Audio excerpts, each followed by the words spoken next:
Tout commence avec des mots, que ce soit une idée, un projet, un pitch, savoir raconter et se raconter, c'est la première étape de la vente pour une entreprise.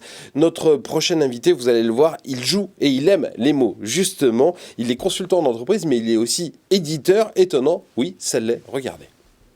Et on reçoit Christian Auriac, bonjour. Bonjour. Vous êtes le président de Cement. Le texte, c'est le point de départ de tout projet, c'est votre conviction, et vous en avez fait une entreprise. C'est ça, voilà. Le texte, c'est le départ d'un projet d'entreprise. Le texte est un départ de projet de livre. Et ce sont mes deux passions. Voilà, l'entreprise et le livre. Alors, on va voir que vous êtes aussi éditeur. D'abord, ce que vous faites pour l'entreprise, comment vous les aidez à faire en sorte que le texte soit plus qu'un point de départ, mais soit un aboutissement ? Oui, le concret. Voilà, la dictature du concret, on va dire, dans le conseil, qui est quelque chose que je connais depuis de nombreuses années. Mon point de départ, c'est en 2013, lorsque j'ai créé l'entreprise, un constat que 50 000 entreprises meurent chaque année en France, hors Covid. Et donc, mon diagnostic, c'est que ces entreprises-là manquent de stratégie. Pourquoi un petit patron ou une petite patronne ne se tourne pas vers un conseil en stratégie ? Parce que ces gens-là pensent que c'est cher et c'est un télo. Et donc, on fait de la stratégie pas un télo, pas cher. Voilà, c'est le constat de départ qui est la contraposée des choses négatives qu'ont rendu l'étude de marché, finalement. Voilà.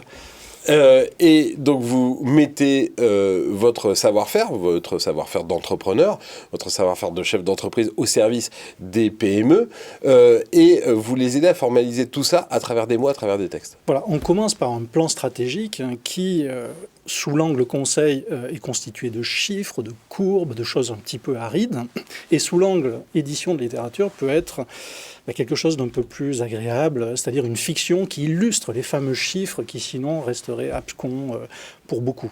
Et notamment, mettez-vous à la place d'un chef d'entreprise qui doit transformer son organisation et qui se dit j'ai le choix entre prendre une escouade de consultants qui va aller porter la bonne parole un peu partout, et quand l'entreprise est grande c'est quelques millions d'euros, ou alors faire une petite mission de cadrage avec le même consultant qui va avoir cette double compétence stratégie et narratologie et qui va me sortir un bouquin que je vais acheter à mes collaborateurs, à mes clients, etc.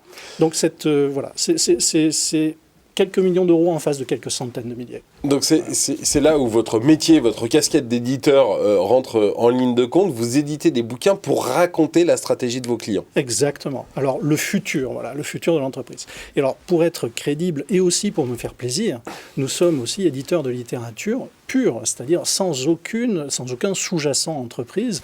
Donc nous avons 3 collections, une collection qui est résolument une collection d'entreprise et 2 collections qui sont des collections de littérature où on publie de la poésie, du théâtre, du roman, de la nouvelle, avec une exigence de qualité. Donc nous sommes, on va dire, un petit Gallimard, un petit Flammarion. Vous avez des journées de 48 heures pour faire tout ça, ou ça se passe comment ? Ah, on travaille beaucoup.